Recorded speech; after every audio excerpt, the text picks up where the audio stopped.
Welcome to the next episode of the Microbiology Tube. So today we are discussing on the basis of the bacterial classification. So I am Anil Shrest. So today we will discuss how the bacteria can be classified.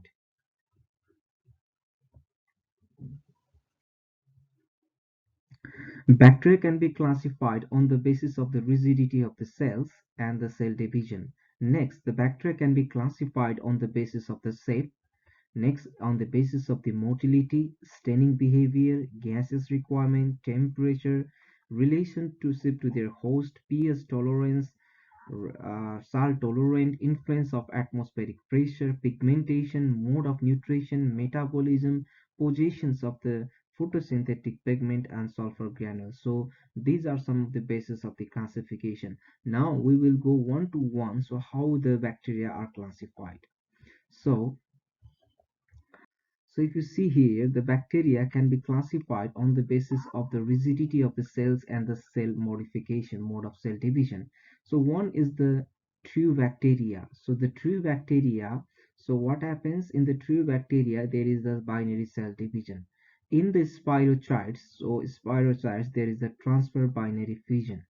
So similarly in the mycoplasma, so here we have written about the rigidity of the cell and mode of cell division. So this binary fission and the transverse binary fission, these are the mode of cell division. These are the mode of cell division, whereas the mycoplasma, so mycoplasma doesn't have the cell wall, so these are differentiate on the basis of the rigidity of the cell. Next is the rickettsia and the chlamydia, so these are the obligatory parasite, so these are under the spirochetes. So next, on the basis of the shape. So on the basis of the shape of the bacteria, so bacteria can be divided into the cocci shaped one. Next is the bacillus. Next is the spirilla. Next is the vibrio, and next is the palisade arrangement, which is also called Chinese letter or V-shape pattern. So here the cocci means the round in shape. So whenever there is a round in shape, it is known as the cocci. One, if there is the only one, it is known as coccus. So bacillus is the rod shaped. So if there is only one, it is called the bacillus. If there is more than one, that is called the bacilli. Similarly, spirilla are the helically curved cell bacteria. So next is the comma cell bacteria. Vibrio cell are the Vibrio cholerae are the example of the comma cell bacteria. So next is the palisade arrangement, which is the V-shape pattern. So these are called the Corynebacterium. So next is the shape of the bacteria. So we are discussing on here the shape. So next is the shape of bacteria, but the shape, as I have already told you, if there is only one, this is called the coccus, and if there is two or more than two, it is called the cocci. So based on the pair of the cocci, so it is called the diplococci. So whenever there is the two coccus, that is called the diplococci. So Di stands for the two. Similarly, the chain means the strepto means chain. The strepto means this is called the chain. So whenever there is the chain like the formation, it is called the streptococci. So if there is the more than two or three, and it is if it is formed in the chain, it is called the streptococci. So next is the group in tetrad. The group in tetrad means like this shape. If this has the like this shape, this is called the tetrad. So micrococcus bacteria. So this is the micrococcus bacteria are usually the tetrad in shape. So next is the cluster. Grape-like cluster is the streptococcus. So streptococcus or streptococci. So if this has this like form, then this is called the streptococci. So streptococci. So next is the sarcina, group of eight. So how it is formed? It is formed like, actually it forms like the uh, micrococcus, but again there is the bacteria. So in the micrococcus you can see there is the four, but in the sarcina you can see the eight. One, two, three, four, five, six, seven, and eight. So if it is a group in the eight, it is called the sarcina. So similarly, if we see the bacillus, bacillus means this is the rod cell bacteria. So if there is the two rods of bacteria, then that is called the diplococci. So Coccobacilli, so length of individual organisms approximately its weight. For example, the Brucella species. So next species is also called the E. coli. Actually, the E. coli is the rods of bacteria, but its length is approximately equal to the weight.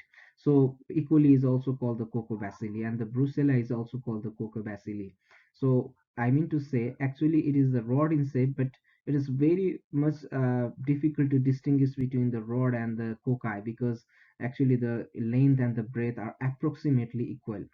So next is the streptobacilli. So as earlier I have told, the strepto means chain. So if there is the bacillus in the chain, so this is called the streptobacilli. I repeat, if there is the coccus in chain, it is called the streptococcus, and if there is the streptococcus in bacilli, so sorry, if there is the bacillus in the chain, it is called the streptobacilli.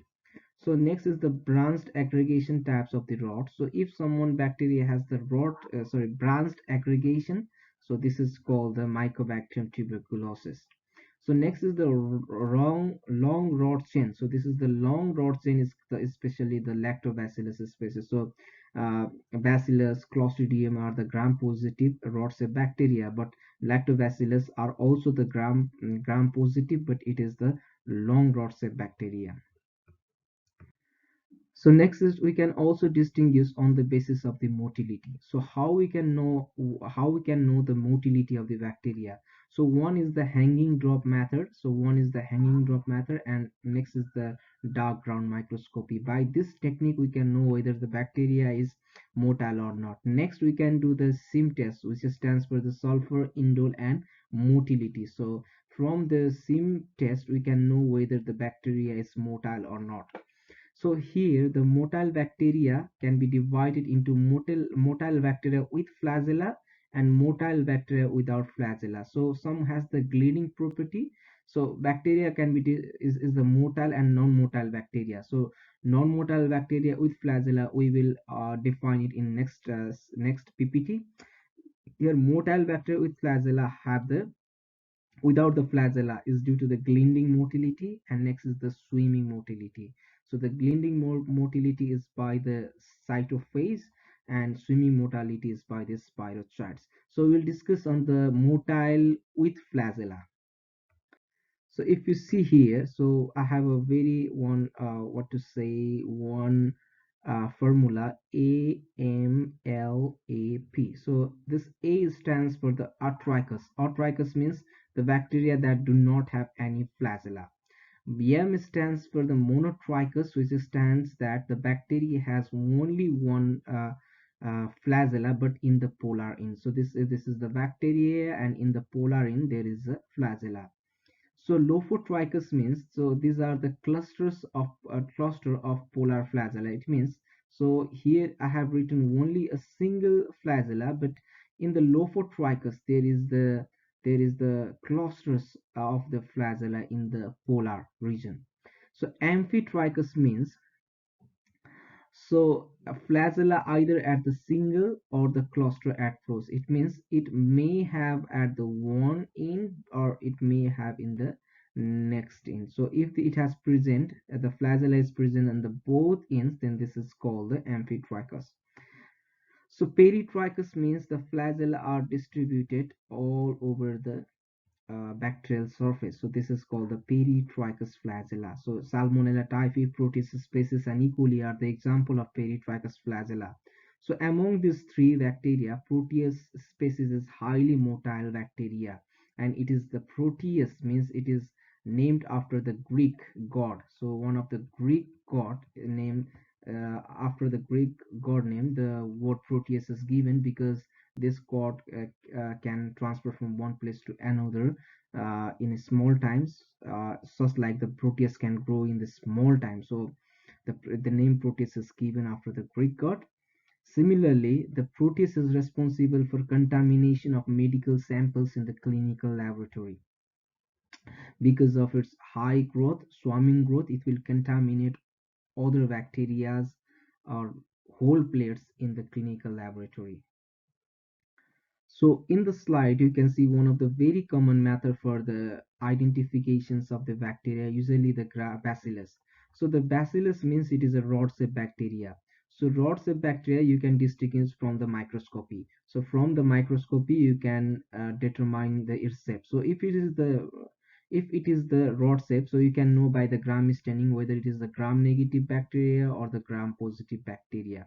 So if it is a gram-negative bacteria, then you can do the motile test by the drop hanging method, or you can use the you use sim media, which is very common method. The sim media is a very common method.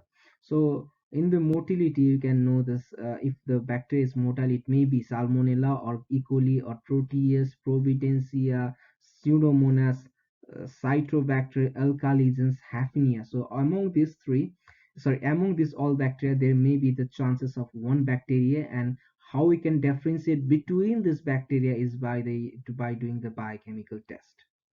So next is the non-motile bacteria. So Shigella, Klebsiella, Brucella, Pasteurella, Haemophilus, these are the non-motile bacteria.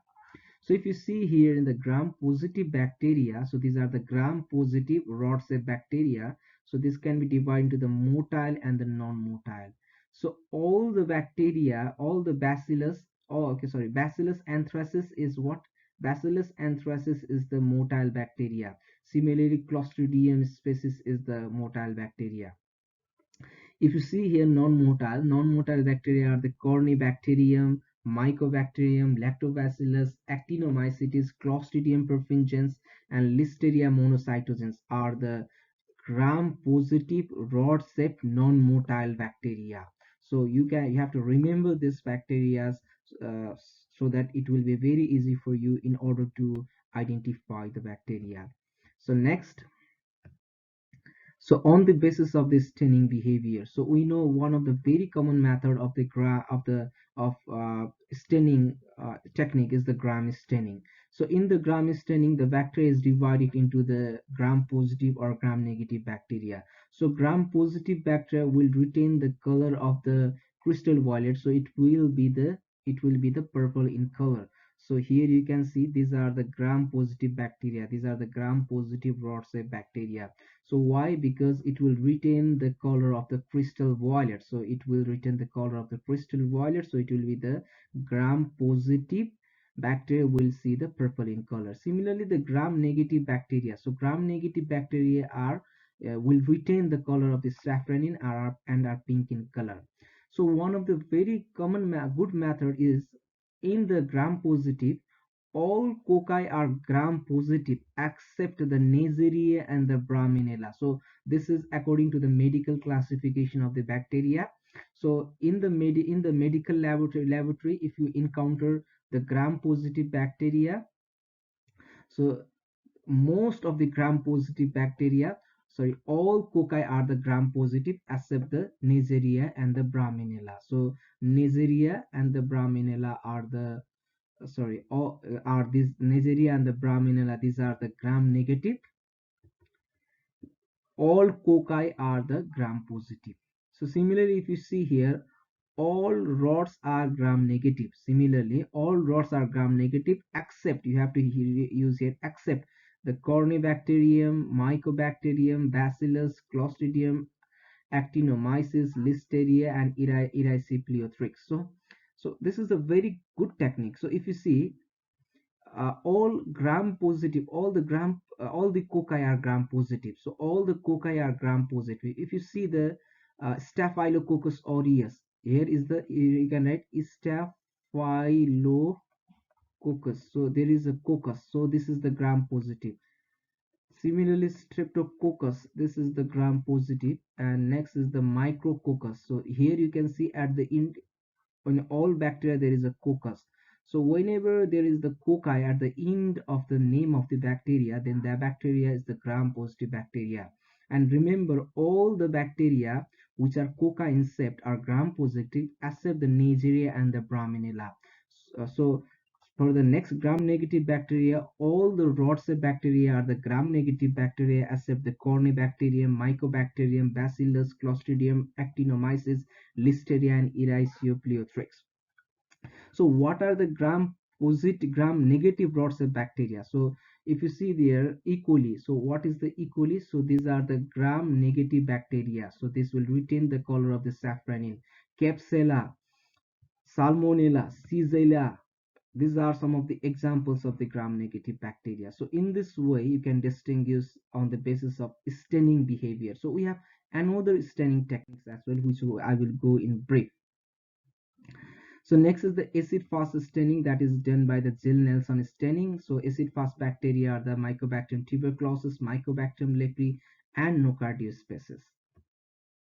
So next is the capsule stain. We can also do the capsule stain, which is called negative staining method. So only it can be done whether to distinct whether the bacteria is capsulated or not. So first is the Streptococcus pneumoniae, Bacillus anthracis, Klebsiella pneumoniae, Streptococcus mutans, Haemophilus influenza, Clostridium perfringens. These are the capsulated bacteria. So similarly, we can do the spore forming test, which is known as the spore test.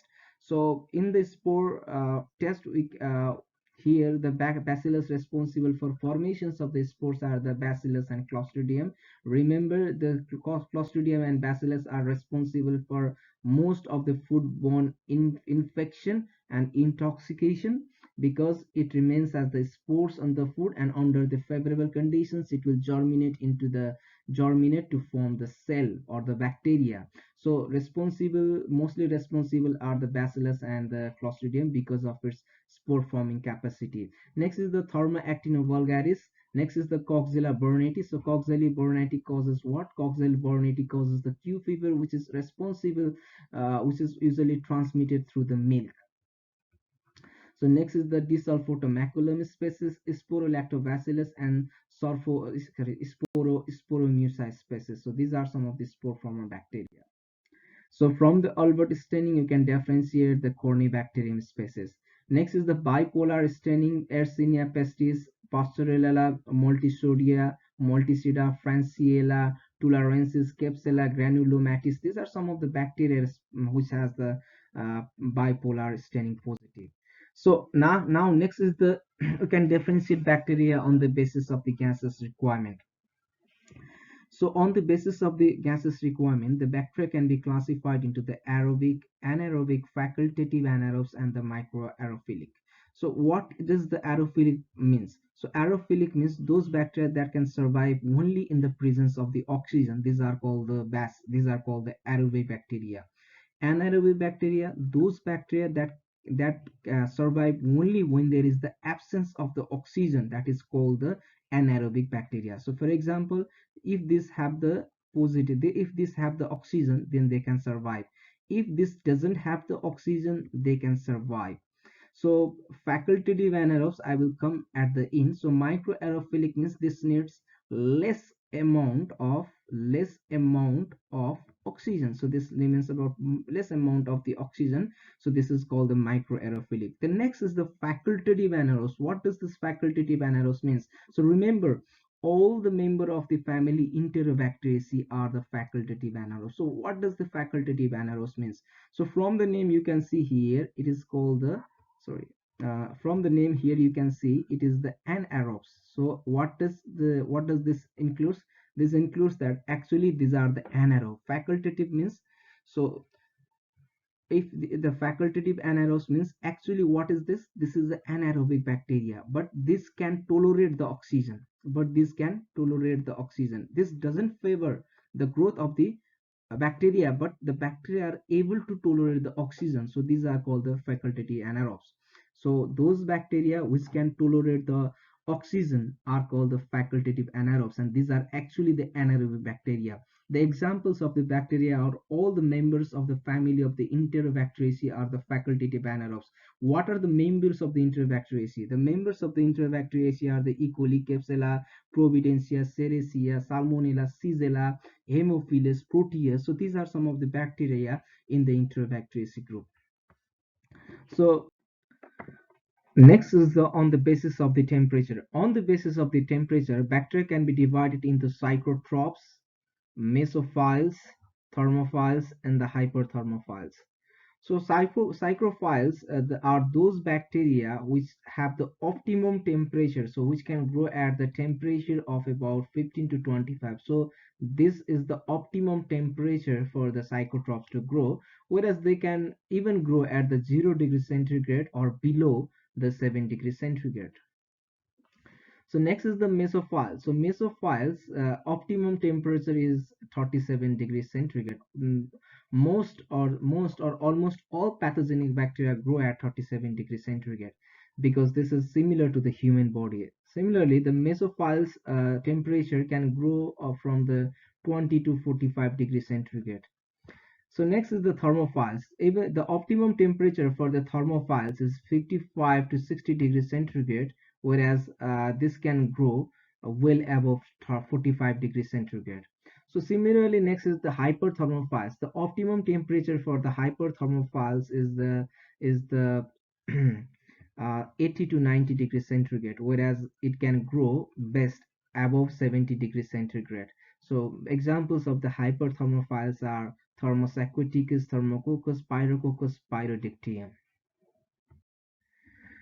So next, we can differentiate on the basis of the relationship with the host. One is the saprophytism, next is the parasite. Those bacteria that are free living and depend on the death and the decaying matters for the growth are called the saprophytic microorganisms, whereas those microorganisms that can establish themselves and multiply in the host living, driving the nutriment of the host is called the parasite. So here the saprophyticals can grow in the death and decay organisms, whereas parasitic it needs the host tissues for the growth. So next is we can classify the bacteria on the basis of the pH requirement. So on the basis of the pH requirement, the bacteria can be divided into the acidophiles, which loves the acidic conditions. Next is the neutrophiles, which love the neutral conditions, and next is the alkalophiles, which loves the alkali medium. So those bacteria which requires the low pH and unable to grow at high pH are called the acidophiles. Similarly, those bacteria which can grow at neutral pH are called the neutrophiles, and similarly, those bacteria which can grow all above pH 8 are called the alkalophiles. On the basis of the salt requirement, the bacteria can be divided into the non-halophiles. It means they are unable to grow at the salt concentration. Halotolerant are those bacteria that can tolerate up to 8% of the salt, and halophiles are those bacteria which loves the salt. So philes means which loves, and halo means this is the salt. So those bacteria which grow well in the salty conditions are called the halophiles. So this requires about 0.5 to 3% of the NaCl to grow. The examples are the Pseudomonas species, Vibrio, Moraxella, and Acinetobacter. So in the halotolerant bacteria, one of the medium called the mannitol salt agar. So the mannitol salt agar is the uh, agar in which there is the salt concentration of about 7.5%. So in this condition, the Staphylococcus aureus, so sorry, the Staphylococcus aureus can survive in the MSA medium because these are the halotolerant bacteria. N- So here the halotolerant bacteria are the moderately. This requires the 3 to 15% of NaCl, and similarly the extremely halophiles, which requires 15 to 30% of the salts. So on the basis of the atmospheric pressure, the bacteria can be divided into the barotolerant, barophilic, and extremely barophilic. So on the basis of the depth, if there is a 300-meter depth, it is the barotolerant. Those bacteria can survive in the depth of about 4,000 to 6,000. These are the barophilic microorganisms, and those microorganisms which survives at the 10,000-meter depth. These are called the extremely barophilic microorganisms. On the basis of the pigmentations of the bacteria can be differentiated. So one of the very good examples is the pink colonies of the Micrococcus roseus, cream colonies of the Proteus vulgaris, white colonies of the Streptococcus epidermidis, and next is the red color of the Serratia marcescens. So these are the some of the common bacteria, and these are these are identified on the basis of the pigment. On the basis of the mode of nutrition, the bacteria can be divided into the on the basis of the mode of nutrition. So on the basis of the energy source utilization, the bacteria can be classified into the phototrophs and the chemotrophs. Similarly, on the basis of the carbon source, the bacteria can be divided into the autotrophs and heterotrophs. So autotrophs uses what? This uses the oxygens, whereas heterotrophs requires the organic carbon sources. So autotrophic means those bacteria which can produce or can make their own food by use of this carbon dioxide. Okay, so here you can see these are the energy source of the bacteria. So here these are the chemical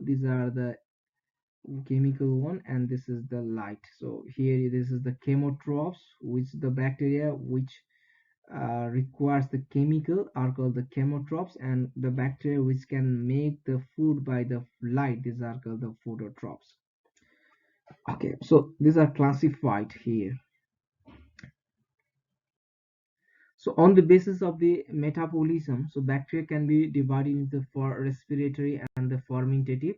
So respiratory mechanisms may be the aerobic or the anaerobic, and in anaerobic respiration, oxygen serves as the terminal electron acceptor, whereas in inorganic respiration, NO3 minus, CSO4 minus, and CO3 etc. serves as the final electron acceptor. Partial oxidations of the compound is in case of fermentation. So there is a partial oxidations of organic compounds. So on the basis of the photosynthetic pigment, so 95% of the bacteria do not contain the photosynthetic pigment. Only 5% of the bacteria which are autotrophs contains the bacteriophile chlorophyll, for example, Nitrobacter and the Nitrosomonas. On the basis of the positions of the sulfur granules. On the basis of the positions of the sulfur granules, the bacteria can be divided, or the Thiobacillus species can be divided into the two types. One is the Thiobacillus thiooxidans, which is commonly the iron-eating bacteria, and next is the Thiobacillus concredians, which is the concrete cement bacteria.